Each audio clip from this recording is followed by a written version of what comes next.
Essa mensagem que eu ministrarei nesta noite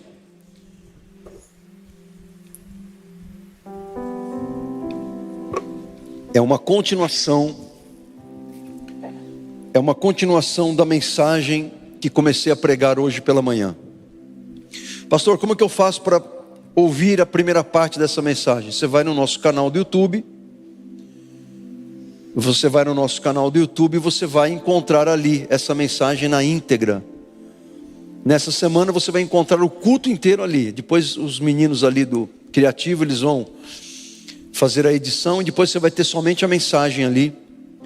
Então você pode acompanhar por ali. E se alguém, e tenho certeza que há alguém nos assistindo ao vivo nesse momento, seja muito bem-vindo ao nosso canal no YouTube. Deus abençoe a sua vida, esteja você onde estiver, e que você compartilhe esse culto com outras pessoas, para que outras pessoas também sejam abençoadas. Amém?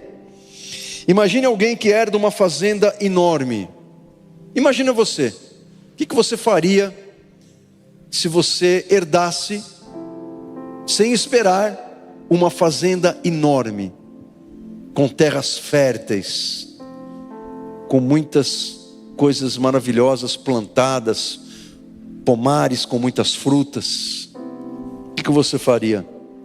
Agora imagine alguém que herdou uma fazenda enorme, cheia de terras férteis. Agora imaginemos que esse alguém, embora tenha herdado essa terra tão rica, nunca tenha colocado ele mesmo a mão no solo. Imagine que ele mesmo nunca tenha ido até as suas terras e colhido um fruto sequer. Ele fala da fazenda, ele se orgulha da fazenda, ele posta fotos da fazenda nas suas redes sociais, ele se orgulha da sua herança, mas nunca colhe um fruto sequer, porque não trabalha a terra. Assim também é a vida do crente, assim também é a vida do cristão que lê a Bíblia sem aplicá-la.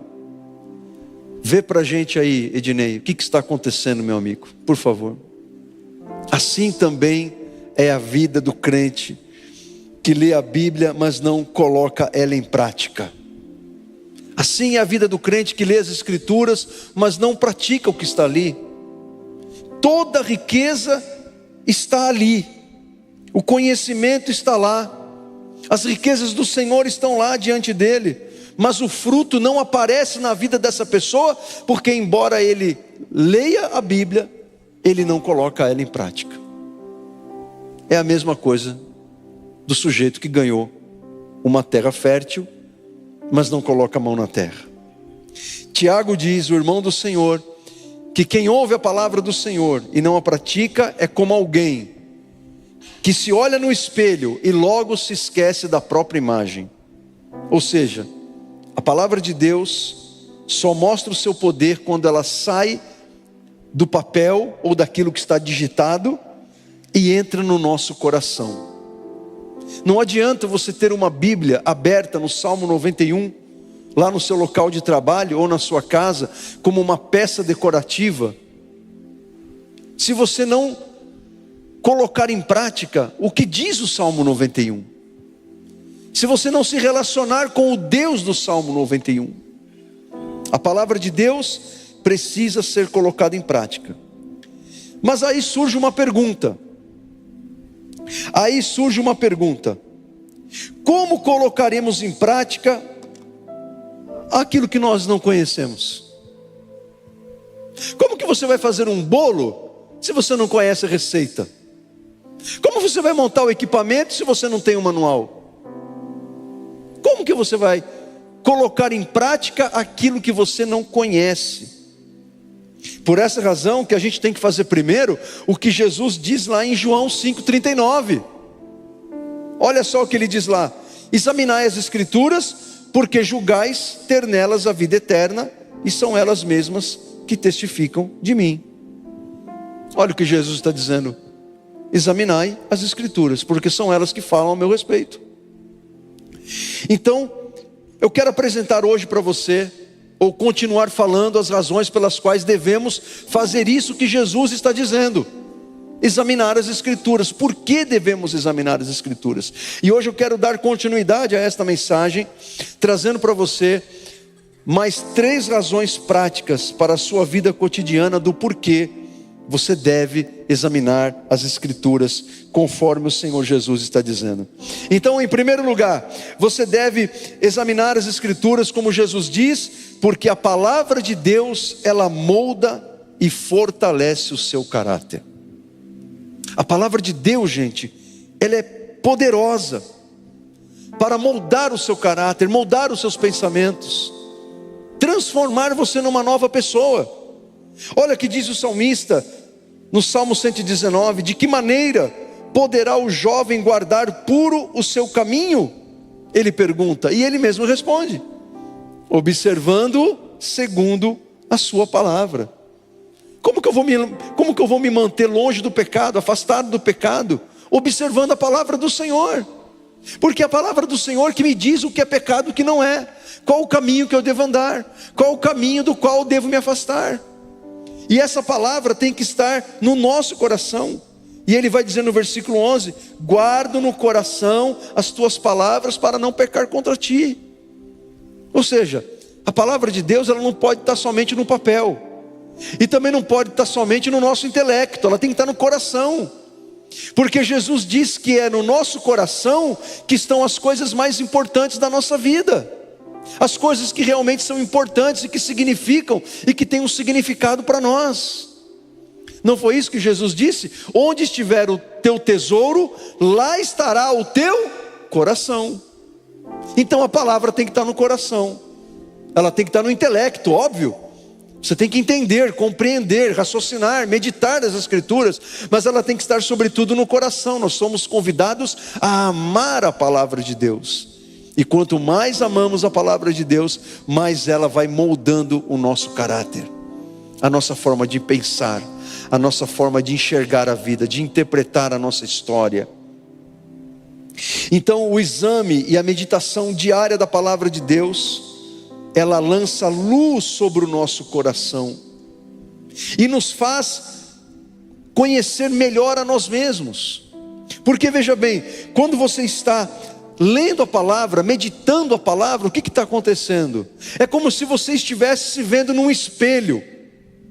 Então você se vê na palavra no seguinte sentido: você está lendo a palavra e o Espírito Santo que inspirou aquele autor sagrado, se você é um crente, esse mesmo Espírito está em você, e ele está te iluminando, te dando iluminação e entendimento do que você está lendo. E o Espírito Santo está falando com você por meio da palavra do Senhor que ele inspirou. E ele está dizendo: olha, você está fazendo isso que está escrito, continue nesse caminho. Ou, olha, você não está praticando isso, você está falhando nesta lei do Senhor. Então quando lemos a palavra, nós na verdade estamos conhecendo não somente mais a vontade de Deus, mas estamos conhecendo mais a nós mesmos. É isso que diz Hebreus 4:12. Olha só o que diz Hebreus 4:12. Vai dizer que a palavra de Deus é viva e poderosa. Outra tradução diz viva e eficaz. A palavra de Deus é viva e poderosa, é viva e eficaz. É por isso que a palavra de Deus é comparada a uma semente. Quando você pega uma semente, parece que ela está morta, né? Porque ela está ali, não está se movimentando, está paradinha.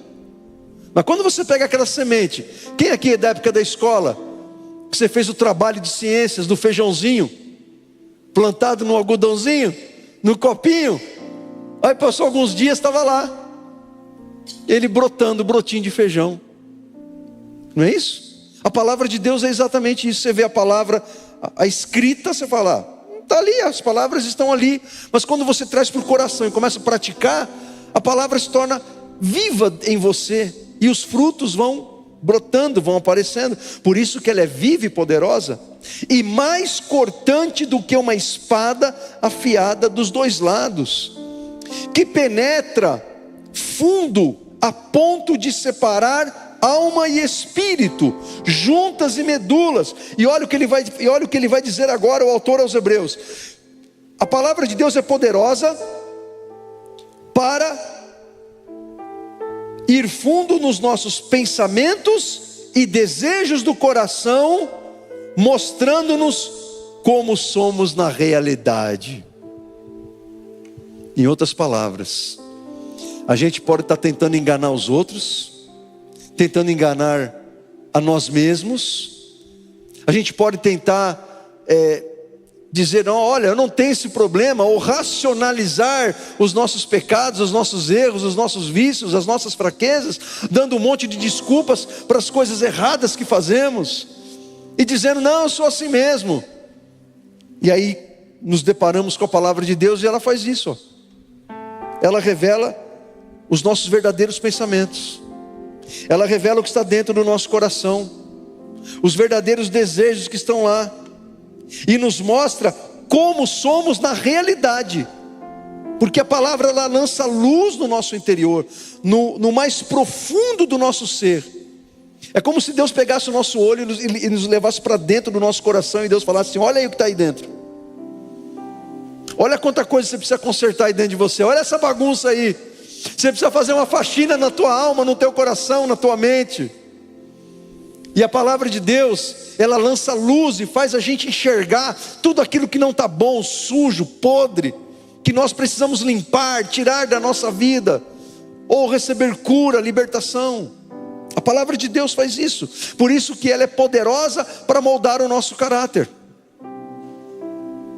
Agora 2 Timóteo 3,16, olha só, Paulo está escrevendo para o pastor Timóteo, e ele diz assim na sua segunda carta, capítulo 3, versículo 16. Ele vai dizer que toda a escritura, ou seja, toda a Bíblia, nos foi dada por inspiração de Deus e é útil. Olha só, toda a escritura nos foi dada por inspiração. Ou seja, ele está dizendo a fonte, a origem, a natureza da palavra de Deus.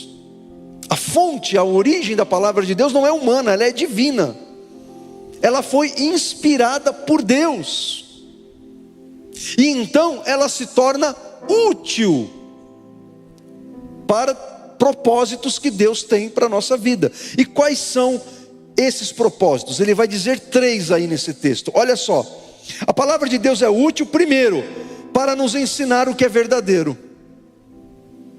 Porque a verdade, ela não é relativa, a verdade ela é absoluta, ela é absoluta, e isso tanto espiritualmente, quanto teologicamente, quanto filosoficamente, porque se nós estamos falando da verdade, a verdade está alinhada com a realidade, o que passar disso é ideia, é narrativa, é ideologia, a verdade está alinhada com a realidade, aquilo que é real, não é aquilo que são fantasias da nossa cabeça. Ela é útil para nos ensinar o que é verdadeiro. Ou seja, a palavra nos afasta daquilo que é mentira, daquilo que é enganoso, daquilo que é do diabo, daquilo que é do mundo, daquilo que não procede de Deus. Porque tudo que procede de Deus vem da verdade, é a verdade, é o que João fala exaustivamente na sua primeira epístola. Deus está do lado da verdade e a mentira está do lado do diabo. Segundo lugar, a palavra de Deus é útil para nos fazer compreender o que está errado em nossas vidas. É o que o autor aos Hebreus fala no texto que nós lemos anteriormente, lá no capítulo 4, versículo 12. A palavra de Deus lança luz sobre o nosso entendimento e sobre nós mesmos. Olha, isso aqui está errado, a Bíblia está dizendo que eu preciso mudar isso aqui na minha vida. E terceiro, ela é útil porque ela nos endireita e nos ajuda a fazer o que é correto, ou seja, nos leva para o caminho oposto daquilo de errado que estamos fazendo. Ela nos endireita, ou seja, olha só, o Paulo está dizendo que a palavra de Deus, ela nos transforma, ela nos molda, ela molda o nosso caráter, o nosso pensar, os nossos comportamentos, ela nos coloca nos trilhos da palavra de Deus, nos trilhos da vontade do Senhor. E não somente isso, Paulo continua dizendo a Timóteo, em 2 Timóteo 3,17, olha só, ela quem? Toda a escritura é o meio que Deus utiliza para nos tornar bem preparados em todos os pontos, perfeitamente habilitados para toda boa obra. Paulo está dizendo agora que a Bíblia, ela nos capacita a servir a Deus. Por isso que quem trabalha na obra de Deus, seja qualquer coisa que você faça, qualquer coisa que você faça, seja você um pregador, um professor da Bíblia, um ministro da música, seja você um obreiro, seja você um professor de crianças, um professor de adolescentes, de jovens, quem trabalha na obra de Deus precisa ter o mínimo de conhecimento bíblico. Tem que ter o mínimo de conhecimento bíblico. Um dos critérios para um casal ser líder de casais é conhecer a Bíblia. Não é somente viver bem e amar a igreja. Tem que conhecer a Bíblia. Tem que conhecer a vontade de Deus. Tem que conhecer as doutrinas cardeais do Evangelho. Tem que conhecer a palavra do Senhor. Porque é a palavra do Senhor que nos capacita. Nos capacita, nos habilita para toda boa obra. Porque afinal de contas, se eu vou trabalhar na obra de Deus, é a obra de Deus, não é a minha obra. E se é a obra de Deus, eu tenho que conhecer a vontade dEle. E a vontade dEle está única e exclusivamente na palavra de Deus, nas Escrituras. Não está em outro lugar. E para esse Timóteo que Paulo está escrevendo, para esse Timóteo a quem Paulo está escrevendo, ele diz assim no versículo 15, esse versículo não vai aparecer aí, não vai aparecer, mas eu vou ler para vocês. Paulo escreveu assim para Timóteo: você sabe, ó Timóteo, como as sagradas escrituras lhes foram ensinadas quando você ainda era bem pequeno. Olha a importância de você ensinar o seu filho, a sua filha, seus filhos no caminho da palavra de Deus. E são elas que o fazem sábio para aceitar a salvação de Deus mediante a fé em Cristo Jesus. Timóteo, quando era menino, ele foi educado espiritualmente pela sua mãe e pela sua avó, por Eunice e Lloyd.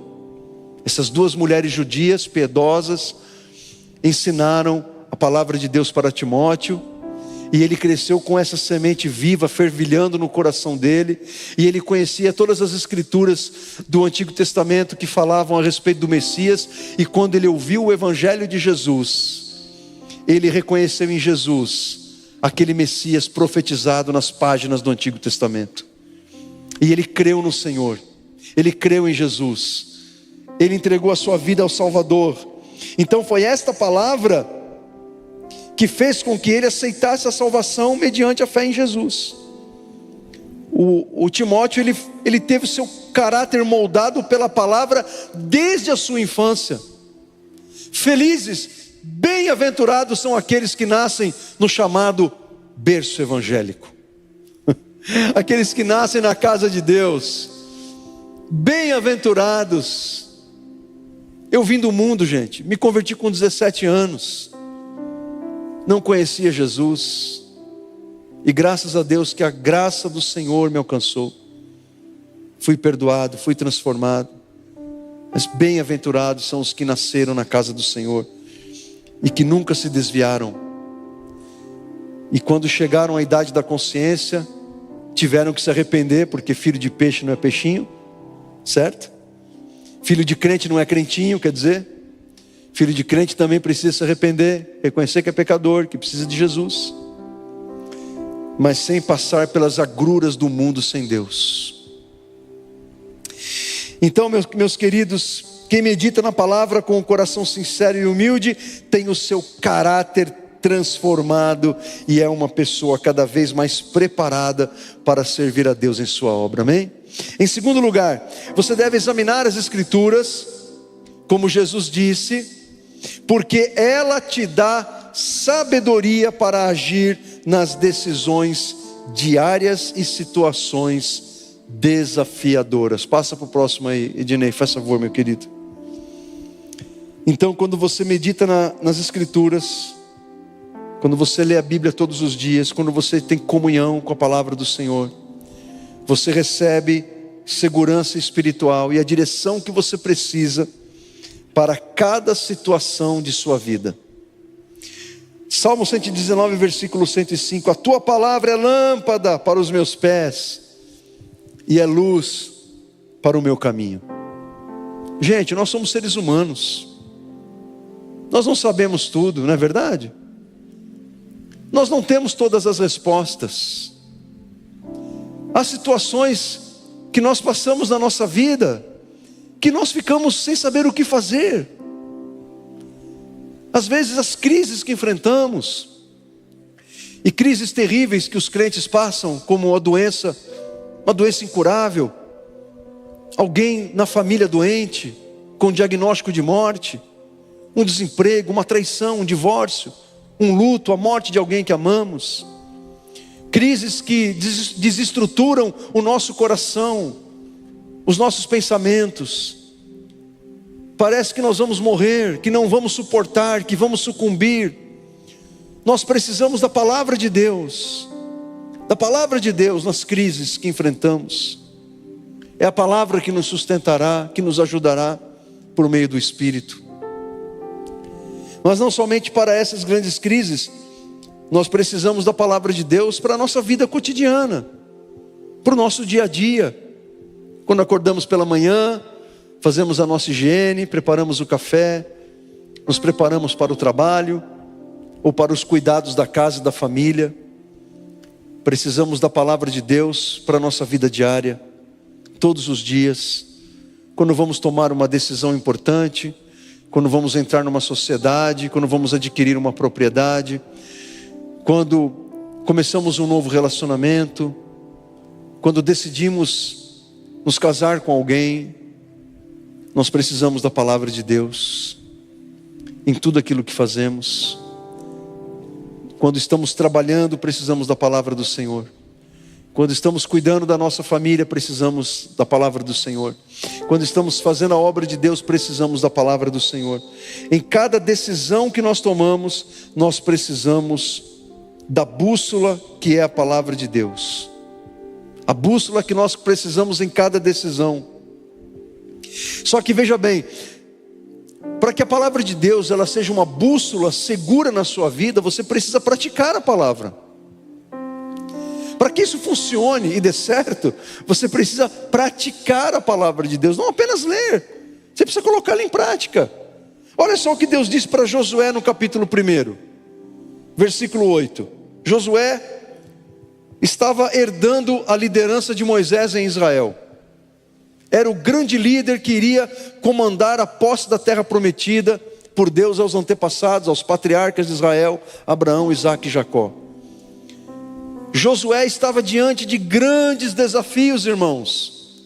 Desafios internos e desafios externos. O Josué, ele queria ser bem sucedido naquela empreitada, mas o que ele tinha que fazer? Deus deu a receita. É a mesma receita que Ele dá para mim e para você em tudo aquilo que fazemos na nossa vida. Não se canse de lembrar ao povo as leis deste livro. E você mesmo, não é somente você ficar pregando para os outros, você ficar falando para os outros a palavra de Deus. Você mesmo, trate de meditar nelas todos os dias e todas as noites. Nós temos que meditar na palavra de Deus quando, gente? Quando a gente vem para o culto do domingo e o pastor fala, vamos abrir em Sofonias. Você fala, tem esse livro na Bíblia? Existe isso, Sofonias? Abre em Obadias, abre em Naum. Aí você fala, meu Deus, quando foi que nasceu esse livro na Bíblia? Quando que você tem que meditar na palavra de Deus? Quando você está aflito por uma situação que está afligindo o teu coração? Quando que você tem que meditar a palavra de Deus? Quando você está com vontade? Quando você não está com sono? Quando dá? Se sobrar tempo? É assim que você medita na palavra de Deus? Ou será que o que Deus está falando para Josué é só para Josué? Não, isso é para nós. Por isso que está escrito, porque é para nós. Se está escrito é para nós.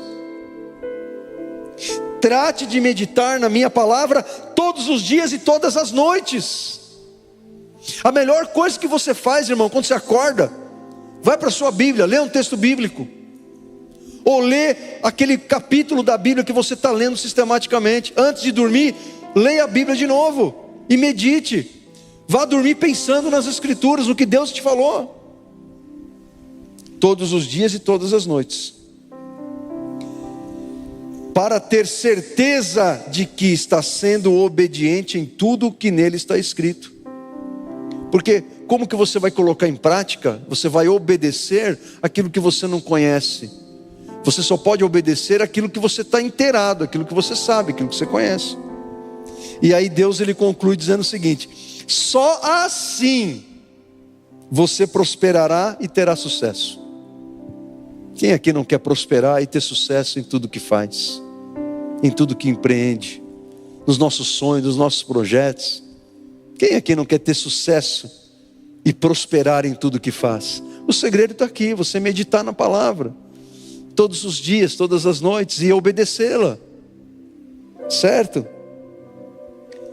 Tiago capítulo 1 versículo 25, o irmão do Senhor, ele vai dizer assim: olha, o homem obviamente, qualquer pessoa, que observa atentamente a perfeita lei da liberdade e persevera na prática dessa lei, não se esquecendo do que ouviu, mas praticando-o.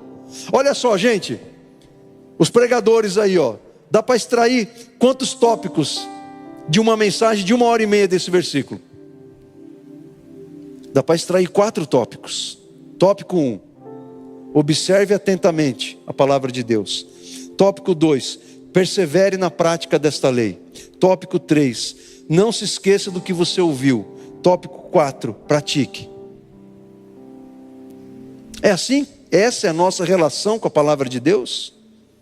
Essa é a sua relação com as Escrituras que Jesus disse para você? Examine as Escrituras. É essa a relação que você tem? Você observa atentamente a lei de Deus? Ou você lê a Bíblia como quem está fazendo algo muito rapidamente, porque você tem que cumprir o seu plano de leitura anual, e você está lendo pensando em outra coisa, não está nem prestando atenção no que você mesmo está lendo. Não, você tem que ler com atenção, e você tem que perseverar na prática dessa lei. Perseverança não é praticar de vez em quando, é praticar com perseverança, com consistência o que você está lendo, o que Deus está falando com você, e não se esquecendo do que ouviu, trazendo à tua memória todo instante o que Deus fala para você.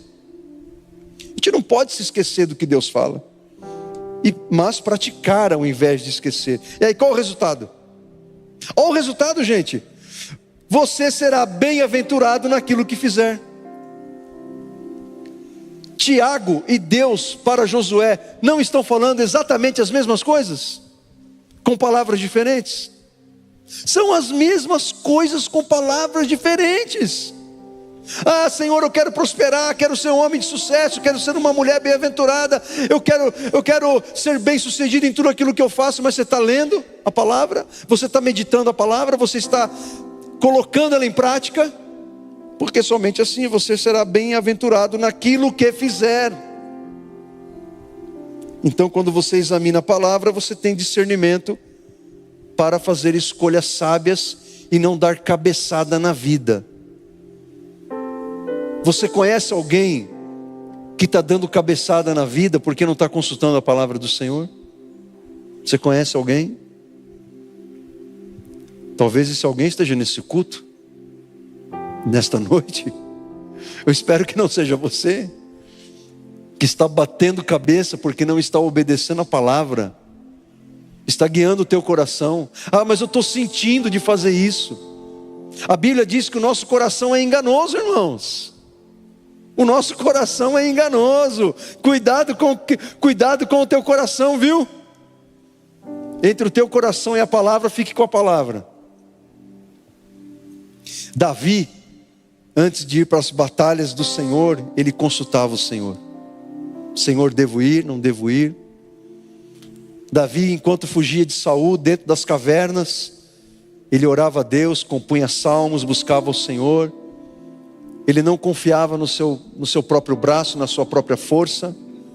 Ele confiava no Senhor e buscava a direção do Senhor para cada decisão que ele tomava. E por fim, meus irmãos, em terceiro e último lugar, você deve examinar as Escrituras como de Jesus, porque elas, as Escrituras sagradas, trazem consolação e renova a sua alma em tempos difíceis. As Escrituras são fonte de esperança. A palavra de Deus é fonte de ânimo diante das lutas. Porque quem se alimenta diariamente, veja, quem se alimenta diariamente da palavra de Deus, encontra paz em meio ao caos. Paulo vai dizer assim em Romanos 15:4. Essas coisas que foram registradas nas Escrituras, agora veja bem, pense comigo aqui. Quando Paulo escreveu essas palavras à igreja de Roma, que, uma curiosidade, ele não conhecia aquela igreja ainda, ele não havia estado lá, mas ele escreve para os cristãos que estão em Roma. E quando ele se refere aqui às Escrituras, obviamente que ele não está falando ainda do Novo Testamento, porque o Novo Testamento estava sendo escrito, estava sendo composto. Os livros do Novo Testamento estavam sendo escritos pelos apóstolos ou por aqueles que conheciam os apóstolos.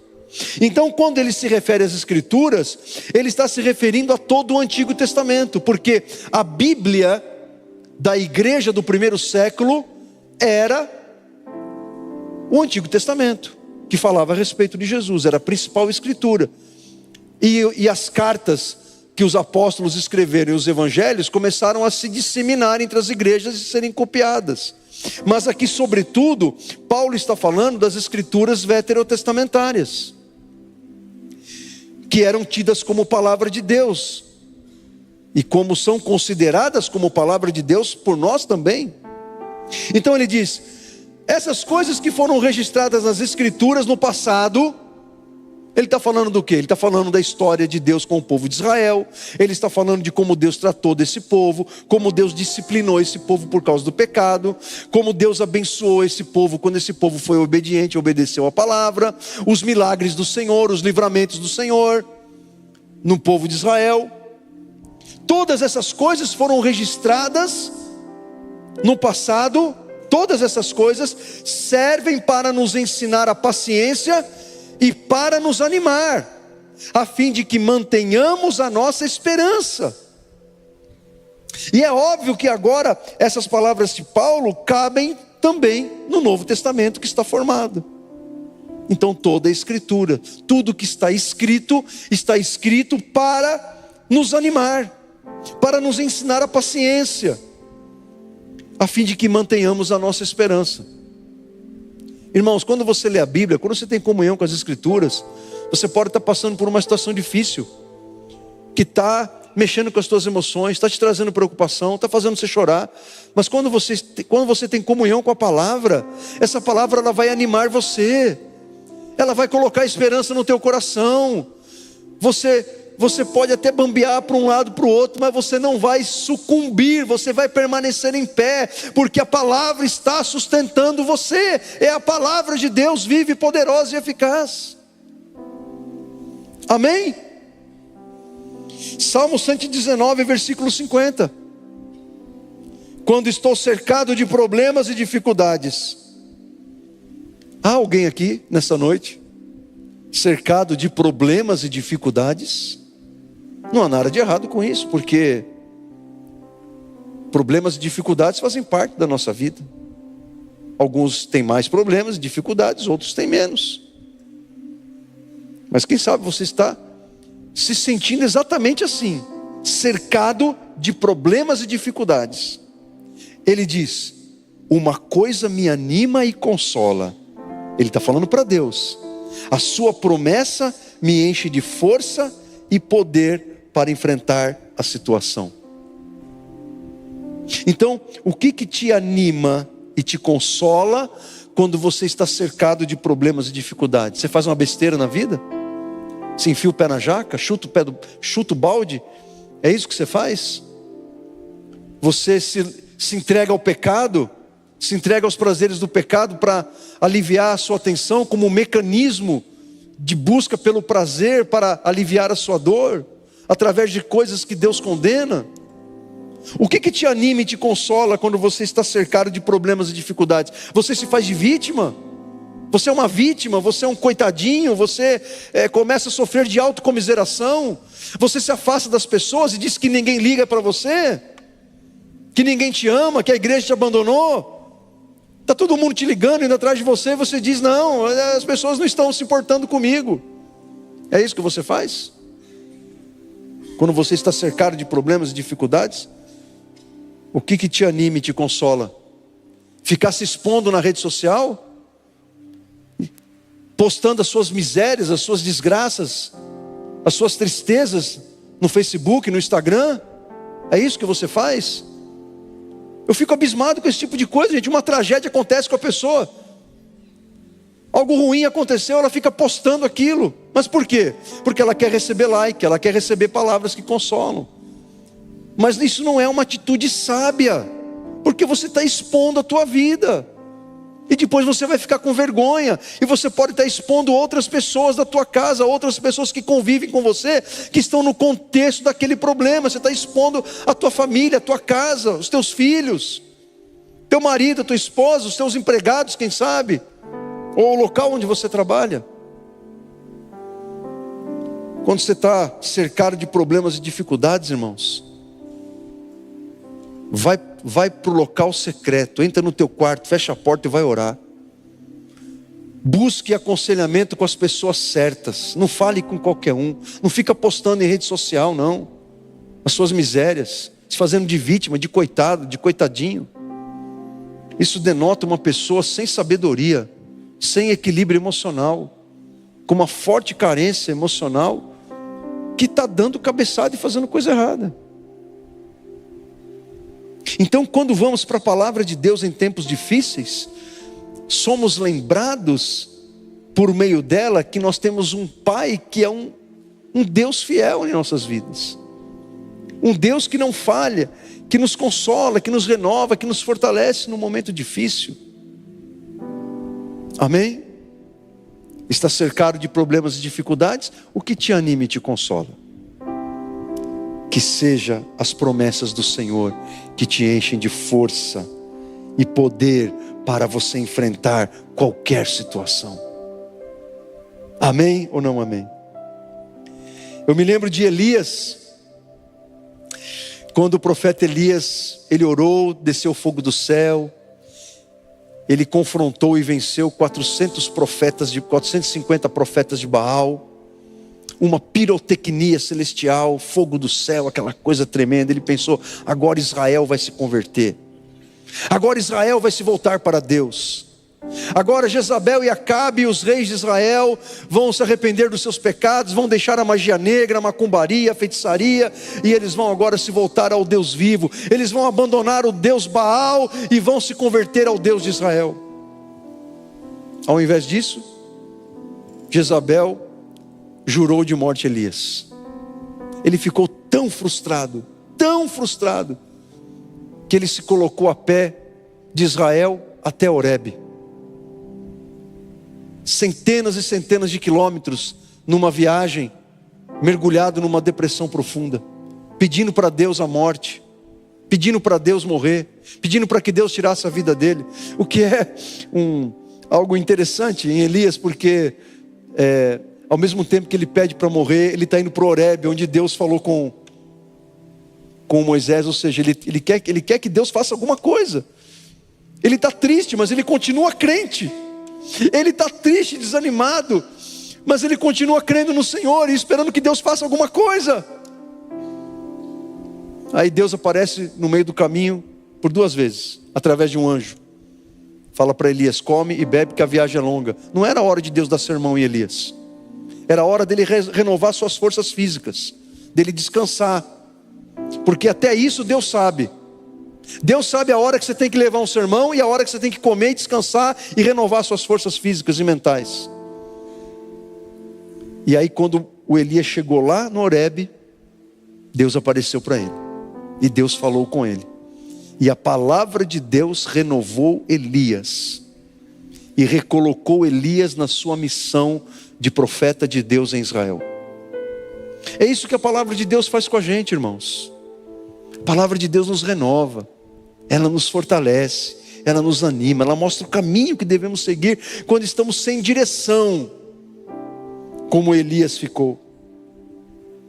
Então a palavra de Deus, gente, ela transforma a nossa vida diária, em todas as situações, em todas as circunstâncias, porque principalmente porque ela nos revela Jesus, como Ele mesmo disse: examinai as Escrituras, porque julgais ter nelas a vida eterna, e são elas mesmas que testificam de mim. Sobre todas as coisas que foram ditas aqui hoje, a principal delas é que as Escrituras revelam Jesus para nós. A palavra de Deus é para nós lâmpada, ela é bússola, ela é alimento, ela é consolo, ela opera transformação. Então faço novamente essa pergunta: o que significam as Escrituras para você? Qual o lugar da palavra de Deus na sua vida? Que lugar as Escrituras ocupam na tua vida diária, nas suas decisões, nas suas escolhas, nos seus relacionamentos, no seu casamento, na sua vida familiar, na sua vida profissional, na sua vida espiritual, no seu relacionamento com Deus, no seu exercício ministerial na igreja? Qual o lugar que a palavra de Deus ocupa na tua vida? É um lugar de destaque? É a prioridade? Vem em primeiro lugar? Porque quem não examina a palavra de Deus, como disse Jesus, quem não examina as Escrituras, vive na ignorância espiritual. É alguém facilmente ludibriado, enganado pelo diabo, pelas falsas doutrinas, pelos falsos mestres, pelos falsos pastores, pelos falsos ensinos. Mas quem examina, estuda e medita a palavra de Deus diariamente, é alguém que adquire sabedoria e conhecimento espiritual, e dificilmente será enganado pelo inimigo, pelos falsos pastores, pelos falsos ensinos. Quem não examina as Escrituras, conhece muito pouco a respeito de Jesus, e nutre expectativas erradas a respeito de Jesus. Quem não examina as Escrituras, mesmo que venha à igreja, passa a ter expectativas irreais a respeito de Jesus. Começa a querer ter um Jesus que não é o Jesus para o qual ele veio, e não é o Jesus real. A pessoa idealiza um Jesus que não existe, porque não lê a Bíblia, não estuda as Escrituras, não sabe pouco sobre Jesus e quais são os reais propósitos dele na vida da pessoa. Mas quem examina as Escrituras diariamente sabe bem e conhece bem o seu Senhor. Quando o seu pastor fala, ele conhece a voz do seu pastor. Não estou falando de mim, estou falando de Jesus, o pastor das nossas almas. Quando o pastor fala, ele conhece a voz do pastor, e ele segue essa voz e obedece a voz do seu pastor. Jesus diz isso em João capítulo 10. Conhece a vontade do Senhor, os propósitos do Senhor. Quem não examina as Escrituras não faz ideia de como servir a Deus, ou serve a Deus pelos motivos errados. Como eu disse hoje aqui pela manhã, trabalhar para Jesus na igreja não deve ser uma forma de você preencher lacunas emocionais na tua vida. Ministério, gente, não é divã. Ministério não é para você preencher necessidades emocionais e psicológicas que você tenha, de aceitação, de amor próprio, de autoestima, de autoconfiança, necessidade de se sentir aceito, amado, integrado. Ministério não é para isso. Se você tem essas necessidades e elas estão comprometendo a tua saúde emocional, procura um psicólogo, cristão de preferência, porque o ministério não tem finalidades terapêuticas. Não tem. Ministério é outra coisa. Ministério é para você servir a Deus e servir as pessoas com um coração de servo. Isso é ministério. Você está entendendo? Mas quem examina as Escrituras diariamente sabe qual o seu papel na obra de Deus, e o coração que ele deve ter como um obreiro na casa de Deus, seja qual ministério ele sirva. Quem não examina as Escrituras, como já falei aqui hoje, perde a direção de Deus, né? Ali no dia a dia, às vezes em coisas básicas, simples da vida, não sabe o que a Bíblia diz. A pessoa está 30 anos na igreja, é um analfabeto bíblico, não conhece as Escrituras, fica perdido quando alguma coisa acontece de diferente, ele não sabe o que fazer, porque não lê a palavra, não estuda a palavra. Mas quem examina as Escrituras tem a direção do Senhor para os desafios da vida diária.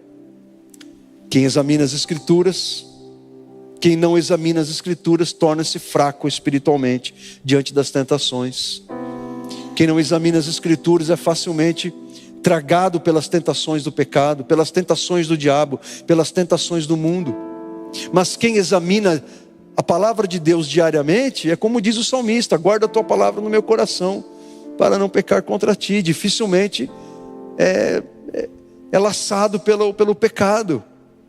Suporta as tentações com mais facilidade quando você está em comunhão com a palavra, porque quanto mais você medita na palavra, quanto mais você tem comunhão com a palavra, mais a palavra ela vai te aproximar de Deus e te afastar do pecado. Quanto menos você lê a palavra, mais próximo do pecado você estará e mais distante de Deus você estará. Isso é um fato. E quando você não examina a palavra de Deus, você corre o risco de se esfriar na fé e de se afastar no Senhor. Ao passo que aquele que examina as Escrituras, como Jesus diz, mantém a sua fé em Deus viva e pujante. Eu não sei quem inventou essa história, irmãos. Acho que foi o diabo. De que se você estudar a Bíblia, você vai ficar frio na fé. Onde que está isso, gente? Jesus disse: examinai as Escrituras. Como que alguém pode conceber uma ideia dessa? Você não pode estudar a Bíblia, você não pode fazer teologia, você não pode entrar no seminário, você não pode estudar a Bíblia, você vai esfriar na fé. Sabe o que esfria a tua fé? É você não orar, é você não ler Bíblia, é você deixar de adorar o Senhor, é você deixar de vir à igreja para cultuar, para servir a Deus, para estar com os irmãos. São essas coisas que esfriam a tua fé. Você ficar dando ouvidos a quem não conhece a Deus. É você se aproximar e se tornar amigo íntimo de quem vive uma vida mundana e profana.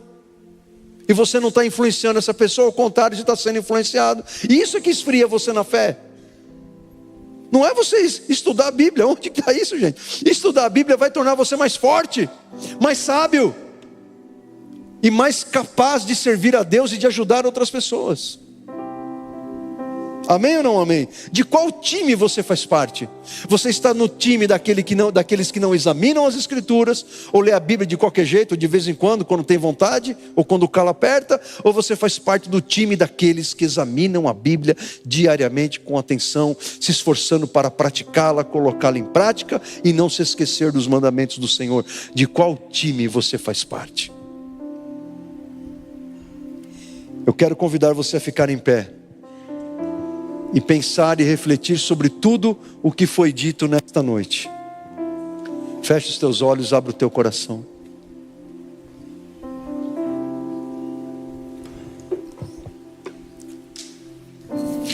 Esta palavra que foi ministrada hoje, que eu comecei ministrando-a pela manhã e continuei nesta noite, tem um propósito. Foi intencional. Eu preguei essa mensagem em duas partes, intencionalmente. Motivar você a estar aqui nas terças-feiras do Querigma. A importância de você examinar as Escrituras e estudar a Bíblia. Querigma no grego, e essa palavra aparece muito no Novo Testamento, que foi escrito em grego. Querigma significa anúncio, proclamação. Estaremos aqui nas terças-feiras proclamando, anunciando a palavra de Deus. Amém? E que você esteja comprometido com esse trabalho, que vai abençoar a tua vida, vai enriquecer o teu coração. Se comprometa, coloque na tua agenda, todas as terças-feiras estarei aqui para aprender a palavra do Senhor, me aprofundar no conhecimento de Deus. Você não será mais a mesma pessoa, eu posso te garantir isso. Amém? Então eu quero fazer este apelo ao teu coração. Feche os teus olhos. Este apelo é uma pergunta: qual tem sido a tua relação com a palavra do Senhor? Você tem levado a Bíblia a sério? Você está comprometido com as Escrituras Sagradas? Ou a palavra de Deus é apenas um livro qualquer na sua vida, que enfeita a sua sala? Ou a Bíblia é apenas um livro que você abre para ver o que Deus está falando quando você está angustiado? Não é assim que você aprende a vontade de Deus, que você aprende o que Deus quer para a tua vida. Não é desse jeito. Eu quero convidar você a se arrepender nessa noite, a dizer para Deus: Senhor, me perdoa porque eu não tenho dado o devido lugar à tua palavra na minha vida, no meu coração. E eu quero a partir de hoje fazer isto, Pai. Eu quero a partir de hoje levar a Tua palavra a sério. Quero meditar na Tua palavra pelas manhãs e pelas noites. E quero me esforçar em colocar em prática o que estou lendo, o que estou aprendendo com o Senhor. Então eu quero convidar você a fazer isto diante de Deus essa noite. Senhor nosso Deus, nosso amado e bendito Pai, queremos Te pedir perdão, Senhor, quando nós negligenciamos a Tua vontade, a Tua palavra e as Tuas Escrituras. Eu quero, Senhor, representando esta Tua igreja, eu quero Te pedir perdão, porque por muito tempo negligenciamos o estudo da palavra do Senhor. Nos perdoa por isso, Jesus querido. Perdoa este nosso pecado como igreja. Me perdoa, Senhor, nos perdoa. Estamos arrependidos. Por isso, Senhor, retomaremos o estudo, o exame da Tua palavra, Senhor. E que o Senhor, meu Deus, esteja conosco em cada uma dessas terças-feiras, nos ensinando a Tua palavra, nos guiando nela pelo Teu Espírito Santo, usando a vida de cada um daqueles Teus servos que irão ministrar e ensinar a palavra do Senhor para o Teu povo. E que o Teu povo esteja nesse lugar com o coração aberto para receber o ensino da Tua palavra, Senhor. Mas não somente nas terças-feiras, Pai. Que o Senhor nos conduza em nossa vida diária ao exame, ao escrutínio, à meditação da palavra do Senhor, de dia e de noite.